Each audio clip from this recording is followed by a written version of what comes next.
Okay, sorry guys, naputol yung napindot ko yung power button. So, ayun nga, kaya nag-negative yung sagot kasi nga, ang kino-consider natin initially talaga ay yung pagbato nung stone upwards. Pero, tawag dito, since kino-consider nga natin yung initial na pagbato hanggang sa pagbagsak, negative siya. So, kung ang kinonsider natin ay yung initial na pagbato, yung velocity na na-consider natin ay pataas pa rin. Pero since nag-negative nga yung sagot, ang lumalabas nga dun ay yung velocity going downwards. Kaya siya negative 29.62 meters per second. So, kailangan nyo yun i-rewrite na velocity, final velocity is equal to 29.62 meters per second going downwards. Clear? That's why yun. Again kinonsider natin yung unang pagbato.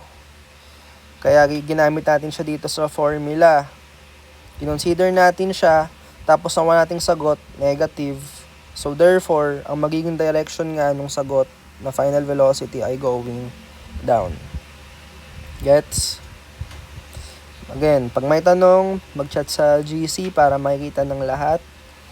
And ayun, yun na yung last problem, example problem natin sa buong SEM. So, thank you for listening guys. Kino-congratulate ko na kayo for showing up sa buong SEM, sa pag-attend ng classes natin, sa pag-take ng quizzes and exams. Although, hindi ko kayo kino-congratulate dahil pasado na kayong lahat Hindi pa. Gusto ko lang yung magpasalamat nga for showing up sa classes natin, for participating sa discussions, and ayun, I'm very proud naman na nakita kong may improvement yung mga nakita ko improvement nyo na nung nagsimula yung SEM, medyo nahihirapan nga talaga kayo sa basic fundamentals ng topics natin.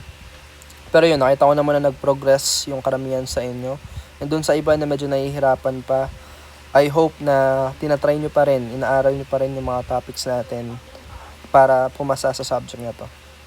Okay, so magbibigay ako ng activity which will serve as your quiz na rin. I-upload nyo siya. Magbibigay ako ng deadline kung until kailan nyo i-upload sa quiz ko. So kung hindi nyo inabot tong dulong to,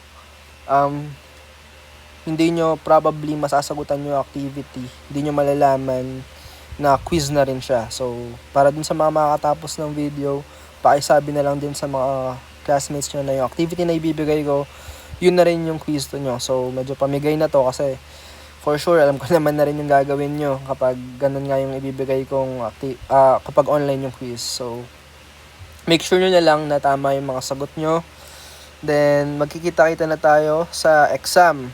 Final exam, to be announced pa yung schedule. And same instruction pa rin naman. Then, ayun, standby na lang for the activity/quiz 2. Yung notes nyo sa topic na to, sa lesson na to, activity 2 yun. Then, yung ibibigay ko ng exercise, yun na yung magiging quiz 2 nyo. Okay? So, thank you for listening. This will be the end of our discussion for dynamics. So, thank you guys. Sana pinanood nyo to ng buo.